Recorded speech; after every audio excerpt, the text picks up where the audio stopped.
सिडको मार्फत पनवेल परिसरातील विमानतळासाठी नियोजित करण्यात आलेल्या नैना प्रकल्पासंदर्भात शासनानं प्रकल्पग्रस्तांसोबत तातडीनं बैठकीचं आयोजन करून ग्रामस्थांच्या मनातील शंका, संभ्रम दूर कराव्यात.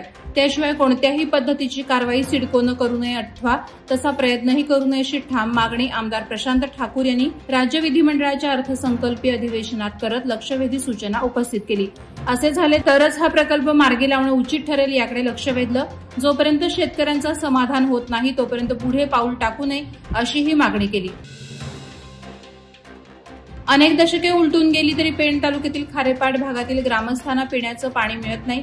अनेक आंदोलनं उपोषणं झाली तरी आज तागत या ग्रामस्थांना पिण्याचं पाणी मिळत नसल्याने अखेर आज ग्रामस्थांनी थेट तालुक्यातील हेटवणे धरणावर जाऊन कालव्यामधील पाण्यात उतरून जल आंदोलन केलं. यावेळी ग्रामस्थ नंदा म्हात्रे यांनी या धरणाच्या पाण्यावर सर्वप्रथम आमचा हक्क असून तो हक्क मिळवल्याशिवाय आम्ही स्वस्थ बसणार नाही असं जाहीर केलं.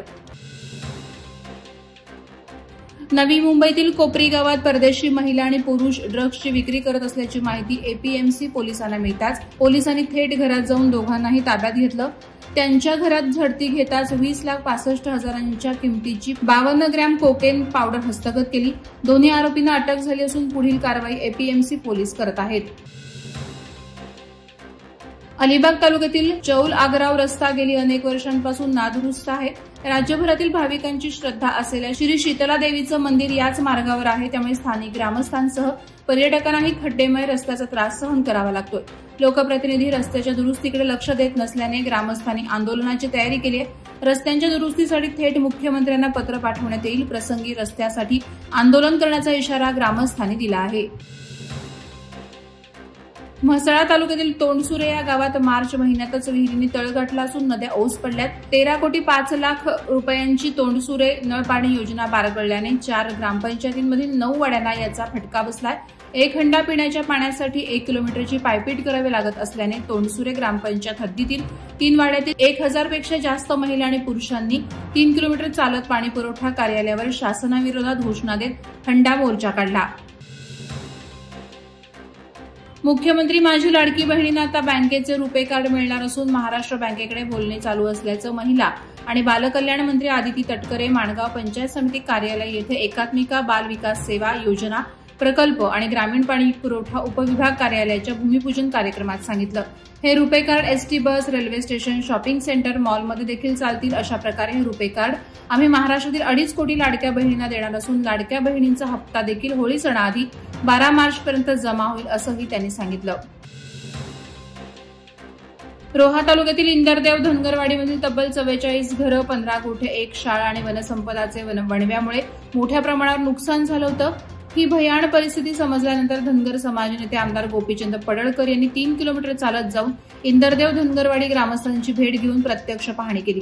यावेळी पडळकर यांनी सांगितलं की धनगर बांधवांचे मोठ्या प्रमाणात नुकसान झाल्याने सरकारने घराची पुनर्बांधणी करावी, त्यांना पाणी, रस्ता अशा सुविधा उपलब्ध करून द्याव्या. यावेळी धनगर समाजाच्या वतीनं विविध मागण्यांचं निवेदन पडळकर यांना देण्यात आलं. महाराष्ट्र राज्यातील सुबे अभियंता, छोटे मोठे कंत्राटदार यांनी केलेल्या विविध प्रकारच्या कामांची बिलं मागील 6 महिन्यांपासून रखडली आहेत. त्यामुळे कंत्राटदारांचा व्यवसाय अडचणीत सापडलाय. मार्च महिना सुरू असल्याने ही बिलं त्वरित मिळणं गरजेचं आहे. थकीत बिलं मिळावेत यासह विविध महत्वपूर्ण मागण्यांची पूर्तता व्हावी यासाठी राज्यातील सर्व जिल्ह्यात कंत्राटदार संघटनेनं जिल्हाधिकारी कार्यालयावर धडक देऊन आपल्या मागण्यांचं निवेदन जिल्हाधिकारी यांना दिलंय. लाडक्या बहिणी योजनेत कोट्यवधींचा निधी वळल्याने कंत्राटदारांची बिलं रखडल्याचे आंदोलकांनी सांगितलं. माणगाव येथील वनवासी कल्याण आश्रम शाळेत Usha Sai education and welfare society आणि एमजीएम हॉस्पिटल कामोठे यांच्या संयुक्त विद्यमाने शाळेतील मुलांसाठी तज्ज्ञ डॉक्टरांकडून मोफत आरोग्य शिबिर संपन्न झालं. यावेळी 450 विद्यार्थ्यांची आरोग्य तपासणी करण्यात आली. Usha Sai education and welfare सोसायटीच्या अध्यक्षा कविता तांबे यांनी सांगितलं की मुलांच्या आजारांवरही यामार्फत उपचार केले जातील. यापुढे Usha Sai education and welfare society धर्मादाय आयुक्त आणि एमजीएम हॉस्पिटल मार्फत रुग्णांना सर्वतोपरी मदत केली जाईल. सध्या जगात एआय तंत्रज्ञानावर आधारित सर्वाधिक संधी असल्यामुळे विद्यार्थ्यांनी एआय सोबत लवकरच परिचित होऊन ते आत्मसात केलं पाहिजे असं मत चाणक्य मंडल परिवाराचे विश्वस्त आणि न्यूफ्लेक्स टॅलेंट सोल्युशन्सचे संचालक डॉ. भूषण केळकर यांनी सीकेटी महाविद्यालयात मार्गदर्शन शिबिरावेळी व्यक्त केलं.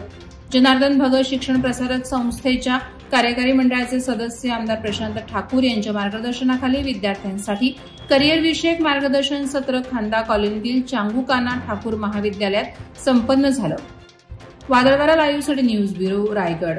नवी मुंबई व रायगड जिल्ह्यातील ताज्या बातम्या आणि घडामोडींसाठी सबस्क्राईब करा वादळवारा लाईव्ह चॅनल आणि दाबा बेल आयकॉन.